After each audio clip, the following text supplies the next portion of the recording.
The home deposit scheme failure. Let's have a look. Hello everyone, Florian Heise here and welcome to another episode of Heise Says. Got my stein of coffee and I thought we would have a look at this article from news.com about the government's first home deposit scheme. It's labelled a dud before it even begins by Shannon Molly. Now, I don't trust this type of scheme. It just seems like the government getting involved in any sector will always stuff it up. Now, if you want a clear example of where the government in Victoria, and I'll link to this here, 40 seconds in, where in Victoria they started creating solar grants for solar panels. And what happened there was, because the grant was so generous, it artificially put a cap on the market. So it meant that there were only going to be, say, such and such a number of grants issued every month.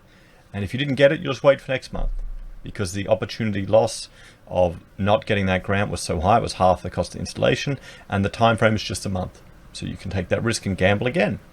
So the government now is essentially in Victoria has stuffed up the solar panel installation industry because the number of projects is now capped in relation to that grant. So that's just one example. If you go over to America, look at the education costs there. And Peter Schiff does a whole lot of very good episodes and discusses it a fair bit, just how the cost of education has inflated so much because the government is guaranteeing all the loans. And there's then no competition. And then, of course, you get the universities having all this money. And what do they spend it on? Building sports teams and admin staff and BS committees. Then you've got a growth in social justice and all these other wonderful issues we see at university. So it's all, everything has good intentions. Everything has good intentions, but they're unintended consequences. So I think the issues with this may be similar. The federal government's most anticipated election commitment has been labelled a dud months before it begins, with one expert advising those meant to benefit to not even bother.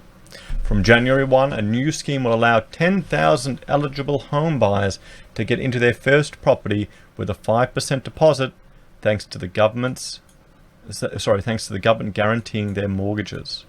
So then why would you bother paying it off? But ceilings set on purchase prices in Sydney and Melbourne, well below the medians, have raised concerns that will shut out many. Okay. Maybe the government knows what property should really be valued at. Maybe it's just a hint here. What I'm scratching my head about is that the scheme was clearly well-intentioned, with Sydney and Melbourne would-be property owners top of mind because of the high property prices in both cities, Zippy financial director and principal broker Louise Sangera said.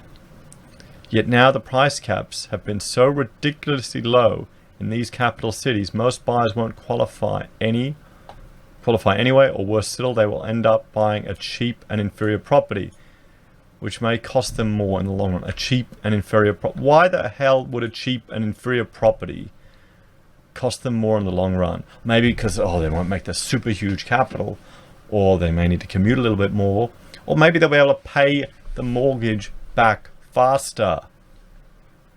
Cheap and inferior property. That's got me a little miffed. Arrogant bloody bastards, There's nothing wrong with only affording a cheap property. But let's see what the caps are. What these cheap and inferior properties are to the Zippy finance, Anyway, the upper class Zippy finance. The government has set a purchase price cap in Melbourne of $600,000. That's a cheap and inferior property, everyone. 600 grand. More than $500,000. I'm thinking in Brisbane prices here, where the median home price is currently 720. And in Sydney of 700,000, where the median is 920. Well, actually, there is one risk here. This may drive people to apartments. And particularly in Sydney, I'd be careful. I would definitely be careful. The price caps have been set well below the median house prices in both Sydney and Melbourne, with the median unit price in Sydney even above the maximum price allowed under the scheme, she said. Okay, well, what does that tell you about the prices of these houses? guys, and these homes. Okay, I mean, look here. I'm going to bring this chart up. Foreign investment in homes. It's driven up. The market is overheating. It is insanely overheated. And here we have another one. This shows you the number of loans in arrears, how high it's climbed. We had a gentleman lately left a comment about one of his mates in WA who took, we had a look at the figures, about 190 grand hit on a property that he had to sell. So maybe it might be smarter for people to buy an inferior proletarian property on the fringes so they don't get into a trap of negative equity or huge amounts of debt or a mortgage around their neck. House prices have been rising sharply for 4 months now, which could mean the window of opportunity for first home buyers is closing rapidly. Okay, here we have more FOMO. Now, this contention that they're putting forward that house prices have been rising sharply isn't backed up by sufficient evidence. There's conflicting opinions out there, but the media is just tying on that. And I will link to a video I did about FOMO in the first home buyers. This is the same thing that they're doing, guys. They're trying to create fear of missing out. It's a psychological technique. It's a marketing technique. So don't fall for it. Don't fall for it. Okay? Doesn't matter. You pay rent for a few more months. It's not the end of the world. And particularly when you're young, you have to do everything fast, fast, fast. When you get older and you realize it doesn't matter. Oh, life is so much better. It really is. You know?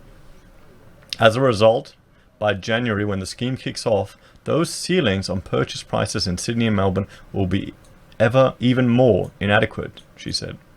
She also criticized the scheme's limit of just 10,000 participants, saying it's likely to be exhausted just as it begins. Well, yeah, I mean, only 10,000. We should have millions of these schemes. The government the government should set up special banks that are too big to fail and that they will allow people to buy homes without any risk. You don't need any income. The government will guarantee it. And what the banks could do is they could package up those mortgages and then put them in different levels of risk and sell them on to other people. Everyone wins, and we just keep doing that again and again and again and again, and we'll have happiness forever. We'll be farting rainbows and it'll all be good. Yeah. Okay. Sure. So to put this in perspective, there were just shy of 10,000 first home buyers in September according to the ABS, so the scheme could be here 1 month then gone the next, from the start of next year, she said. For those reasons, her advice to would-be first home buyers when it comes to the government scheme is don't bother. Don't bother. So here's change in dwelling values in Sydney. But, I mean, it's core logic data. Where's the alternative? Where's the other data? Now, I understand Martin North and John Adams did a piece in Interest of the People where they've discovered some other issues with this property pricing data, and I haven't watched the video yet. John sent me a message saying I should have a look at it, and I will link to that here as well, just so you can get a look. I recommend you have a look at that, even though I haven't watched it. I think it's going to be interesting to see, because they're quite concerned with what's happening here in the media. We're seeing more and more, and you can see this is designed to create FOMO in first home buyers, so they will put political pressure to continue this further. Because remember, guys, 57% of the wealth in Australia is in households, or in houses. Just think about that. What if that plunges? What's going to happen? What's the long-term productive capacity of houses? What do they add? They just provide a home, really, don't they? You may get some rental income, but that person providing you the rental income needs to be employed. Some people will jump over here, and this is a gentleman who is, Michael Yardney. He's a buyer's agent essentially, and he's arguing that the level of debt isn't an issue because older Australians are carrying the wealth. They've got the wealth, but the fact is that if people can't pay the rent to help service that investment, are the older people still going to be able to carry the wealth? Then what if they're going to have to sell it? What's going to happen? Keep that in mind, guys. While we also, people are ahead on their mortgages. That's what the bank's telling us. So we don't need to worry about the 200% increase in arrears. But it's not going to last forever. Gold & Co. Property Advisors Director Raymond Mitchell said the scheme looked promising at first glance, but had several flaws when more closely scrutinized. It's unlikely there will be any wholesale benefit to the wider first home buyer pool, Mr. Mitchell said. The scheme is limited to about 1 in 10 first home buyers each year.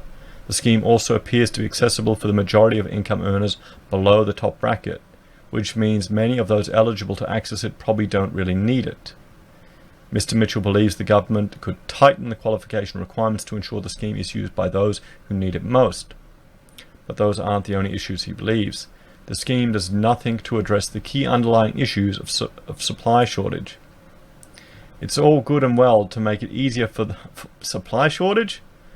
Anyway, for that select 10% of buyers to get a loan, but if they can't find anything to buy or are pushed by competition to pay more, it's hardly a great help, he said.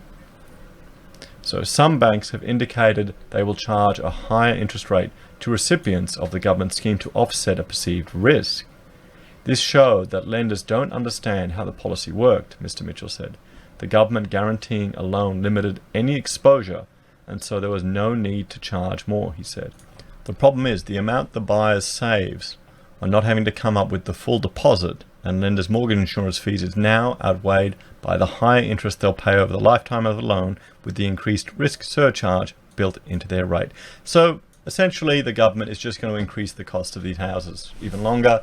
That will reduce the spending capacity of these people going into this scheme. That will have a flow-on effect of less people being able to make consumer purchases over the life of the loan. So it's going to be bad for the economy. There you go. It's a concern shared by Labour's spokesman for housing, Jason Clare, who described banks charging higher fees as worrying. If this happens, it will defeat the whole purpose of the scheme, Mr. Clare told News.com. You might save money when you sign up for the mortgage, but you will have to pay more in the long run. The government needs to knock this on the head now and ban the banks that are part of this from charging higher interest rates. First home buyer activity in Australia in August hit its highest level since 2012, comprising 29.8% of all owner-occupied purchases, well above the decade average of 25%. The result was attributed to less competition and more affordable prices following almost 18 months of median house price value declines, particularly in Sydney and Melbourne.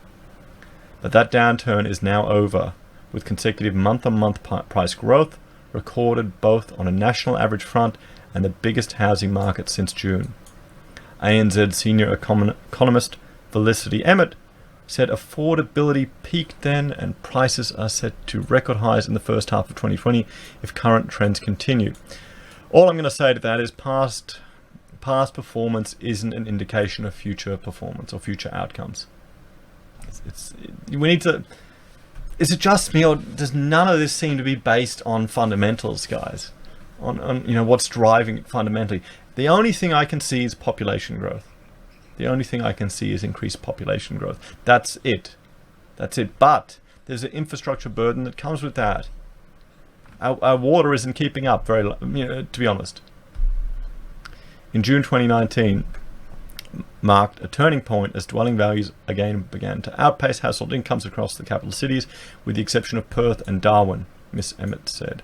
The rebound in prices is being driven by a number of factors, including record low interest rates, easier access to credit, and more certainty around tax arrangements. Just as first-time buyers were beginning to feel their feet after several years of boom conditions, it seems they're about to be largely outmuscled once again. CoreLogic head of research Tim Lawless said median house prices in Melbourne had soared by 6% since May, while they're now up 5.3% in Sydney. However, there's still some good news for prospective buyers and renters, Mr. Lawless said. The research shows households are now dedicating the smallest proportion of their income towards paying a new mortgage since early 2004, and renters are spending the lowest proportion of their income on accommodation since 2007. What does that tell you there? Renters are spending the lowest proportion of their income on accommodation since 2007. Oh, that sounds good. It sounds good, doesn't it? But think about that. Wage growth has completely stagnated. So we come back to this lot here. people who are arguing that debt is not a worry because these older Australians, they're the ones that can afford to get it, but you still need to service the debt if it's an investment house. Okay? Unemployment rate is going up. Rent is the lowest it's been as a proportion of income since 2007. So if wages haven't gone up, if unemployment's going down, does that mean the amount of revenue people are getting from renting out these properties is good, or is that decreasing as well? So that's the thing. They're framing it in such a way to make it appear to be better than it actually is. This year we've seen an increase in the number of areas where it's cheaper to buy than rent, which can be attributed to the lowest interest price since 1950. Yes, so I've read that in other articles where he's been quoted. So let me know what you think, guys. Do you think this is just more FOMO for first home buyers to try and get them to sign on the dotted line? Let me know in the comments. Please like, share, and subscribe. If you enjoy my content and want to help me produce more, I have a Patreon subscribe star.